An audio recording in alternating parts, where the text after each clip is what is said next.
के बाद नेक्स्ट है WBC।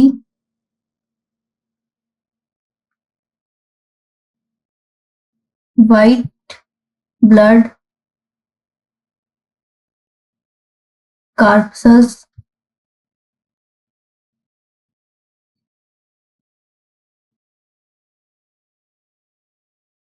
इसे हम कहते हैं ल्यूकोसाइट।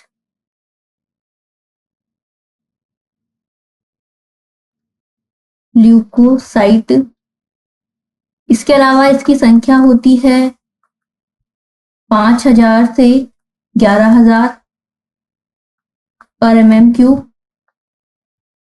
और इसमें केंद्रक उपस्थित होता है,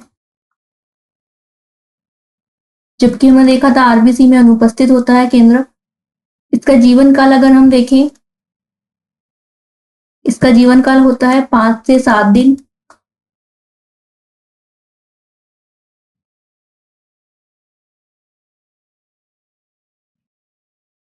और इसका निर्माण अभी हमने देखा था आरबीसी में,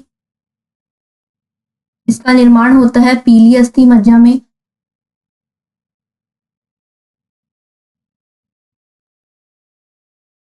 इसके अलावा अगर हम इनका रेशियो देखें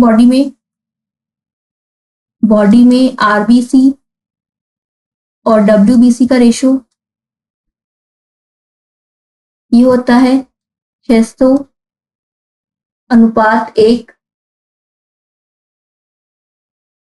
इसके अलावा इसका कार्य अगर हम देखें डब्ल्यूबीसी का, इसका कार्य होता है शरीर में रोग प्रतिरोधक क्षमता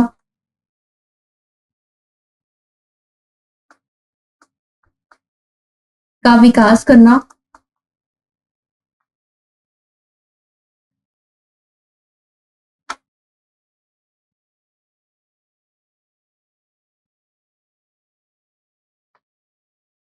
इसके अलावा अगर डब्ल्यूबीसी की बॉडी में वृद्धि हो जाए, इससे होता है ल्यूकोसाइटोसिस। ल्यूकोसाइटोसिस जबकि अगर कमी हो जाती है डब्ल्यूबीसी की, इससे होता है ल्यूकोसाइटोपीनिया। ल्यूकोसाइटोपीनिया नेक्स्ट एक और होता है इसमें ल्यूकेमिया, जो कि होता है ब्लड कैंसर।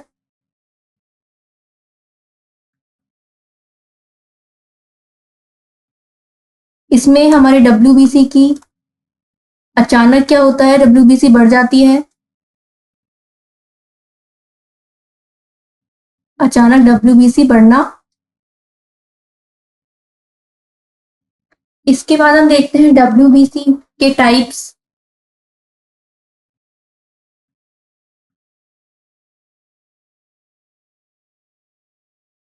इसे हम डिवाइड करते हैं कणिका में और अकणिका में।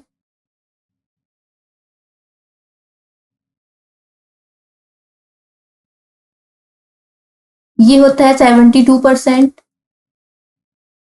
जबकि अकणिका में पार्ट होता है 28%।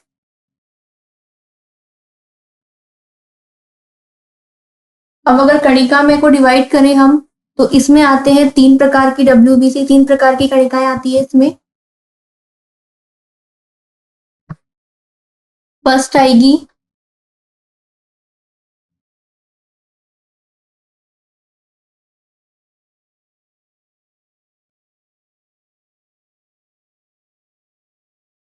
कणिका में हम देखें तो इसमें फर्स्ट आएगी न्यूट्रोफिल्स।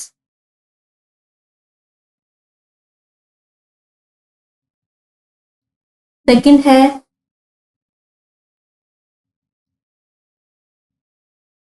इओसिनोफिल्स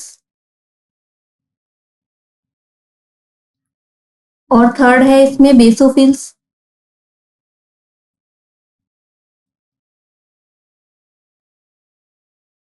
जबकि कणिका अकणिका में अगर हम देखेंगे,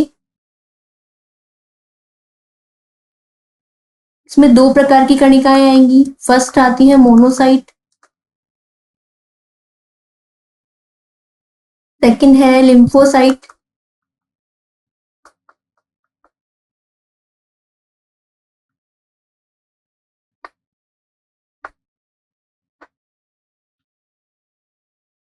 अगर हम न्यूट्रोफिल्स की बात करें तो ये होता है 60 to 70% तक। इसके अलावा ये सबसे अधिक होती है, सबसे अधिक पाई जाती है डब्ल्यूबीसी में, और ये भक्षक कोशिकाएं होती है। नेक्स्ट है इओसिनोफिल्स, ये होती है 1 से 5%। इसके अलावा जो बेसोफिल्स है ये होती है 0.5 से 1% तक, और ये सबसे कम मात्रा में पाई जाती है डब्ल्यूबीसी में, सबसे कम।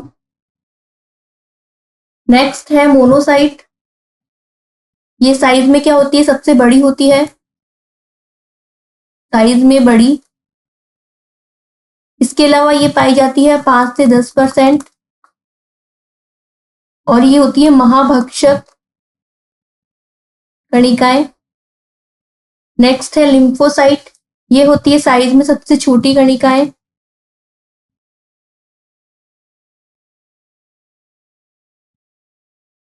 और ये होती है 20 से 30% तक।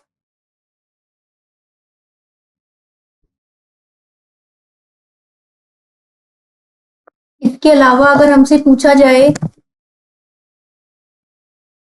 कि मैक्रो पुलिसमैन किसे कहेंगे, मैक्रो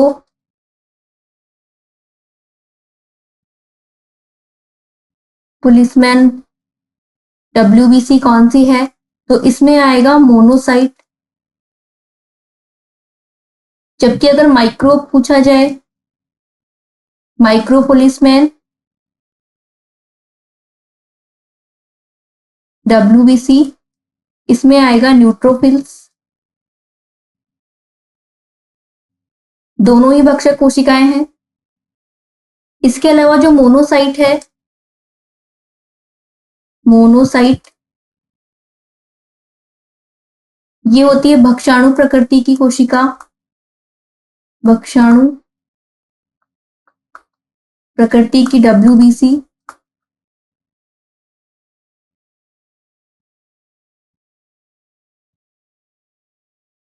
और कौन कौन सी होती है ये होगी न्यूट्रोफिल्स भी।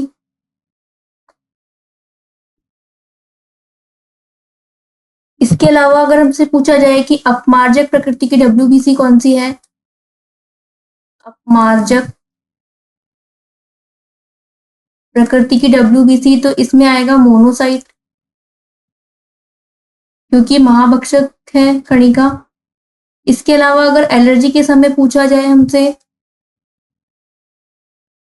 एलर्जी के समय, तो इसमें हो जाती है इओसिनोफिल्स में वृद्धि,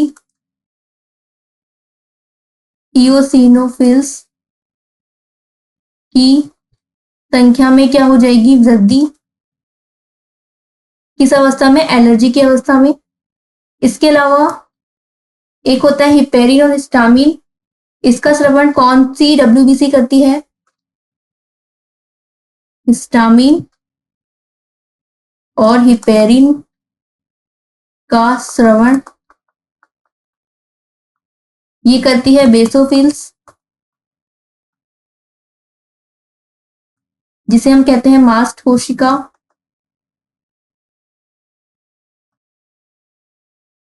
ये जो हिपेरिन है ये होता है एंटी क्लॉटिंग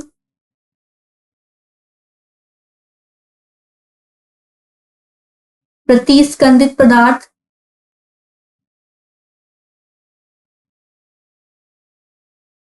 इसका संश्लेषण होता है यकृत में,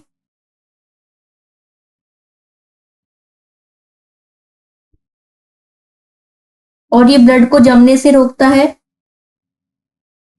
इसके अलावा एक आता है लिम्फोसाइट में,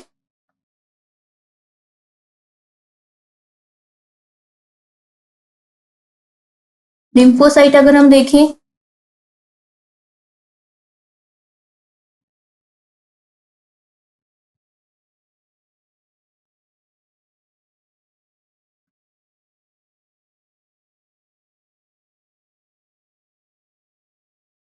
इसमें होते हैं दो तरीके के, दो प्रकार के। एक होता है बीटा लिम्फोसाइट,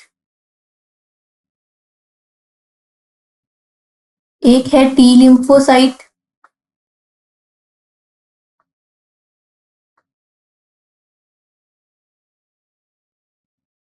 अब ये जो बीटा लिम्फोसाइट है इसका निर्माण और परिपक्वन अस्थि मज्जा में,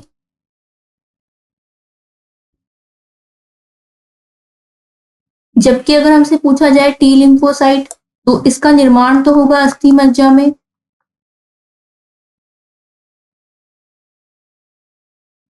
जबकि इसका परिपक्वन होता है थाइमस ग्रंथि में। और जो टी लिम्फोसाइट है दो टाइप की होती है, एक है T4 और नेक्स्ट है T8। ये जो T4 लिम्फोसाइट है, T4 लिम्फोसाइट की संख्या में अगर कमी हो जाए तो ये किस स्थिति में होगी? एड्स रोग में।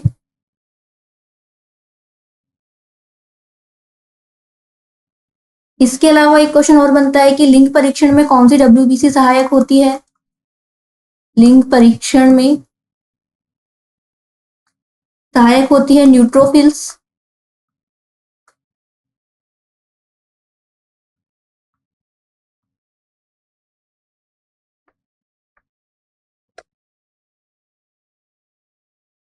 इसके अलावा अगर हम देखें WBC के बारे में, और इसकी खोज करता है एंड्रनल एंड एडिसन,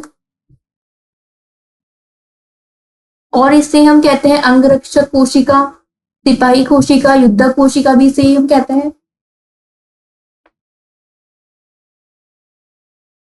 इसके बाद नेक्स्ट आता है बिंबाणु, प्लेटलेट्स।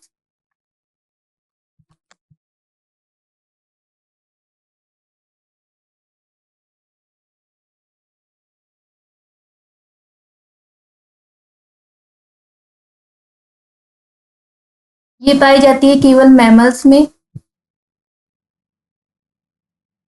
केवल मैमल्स में।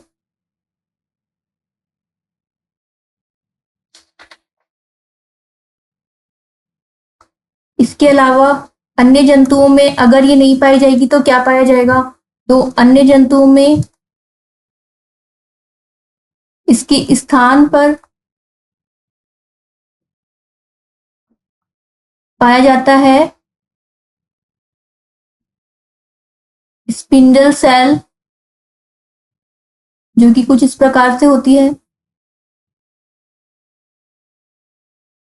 विमाणु को और हम क्या कहते हैं? थ्रोम्बोसाइट। और विमाणु में भी केंद्रक नहीं पाया जाता, केंद्रक अनुपस्थित होता है इसमें।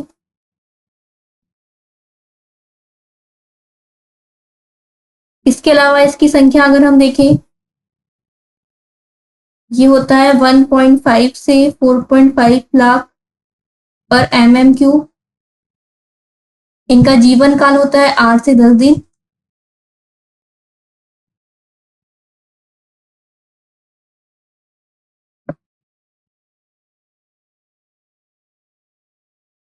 इनका निर्माण होता है अस्थि मज्जा में। अब इसका कार्य क्या होगा? इसका कार्य होता है रक्त का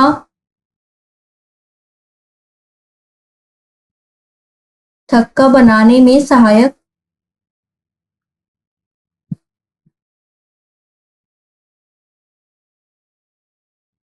अगर प्लेटलेट्स की संख्या में कमी हो जाए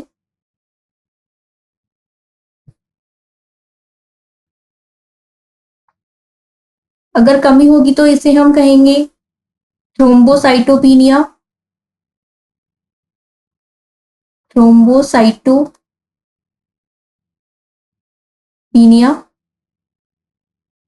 और अगर इसमें वृद्धि हो जाए तो इसे हम कहेंगे थ्रोम्बोसाइटोसिस।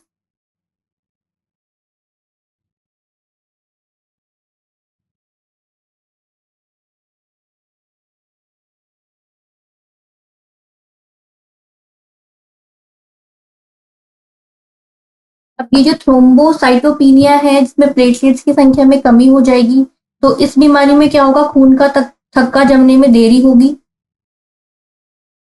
जिससे मनुष्य की मृत्यु भी हो जाती है। खून का थक्का जमने में देरी।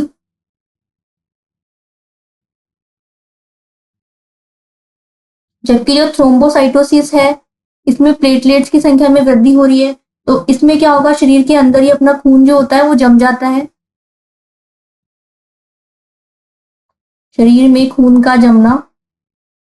इसके अलावा अगर हम और डिजीज देखें तो इसमें आता है हीमोफीलिया डिजीज।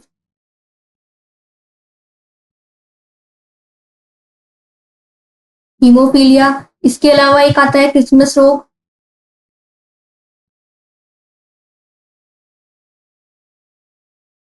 इसमें भी जो फैक्टर 9 है उसका निर्माण नहीं होता, इस वजह से क्या, खून खून का थक्का नहीं जमता। इसके अलावा अगर हमसे पूछा जाए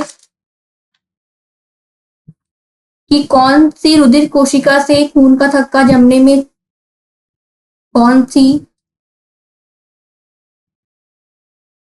रुधिर कोशिका या कणिका खून का थक्का जमने में सहायक है,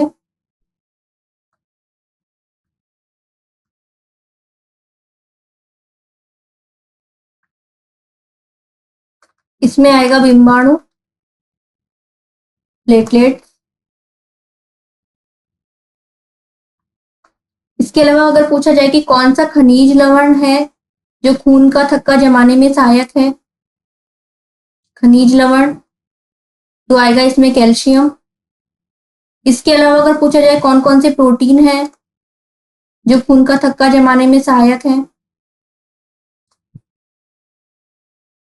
प्रोटीन में आ जाएगा थ्रोम्बिन,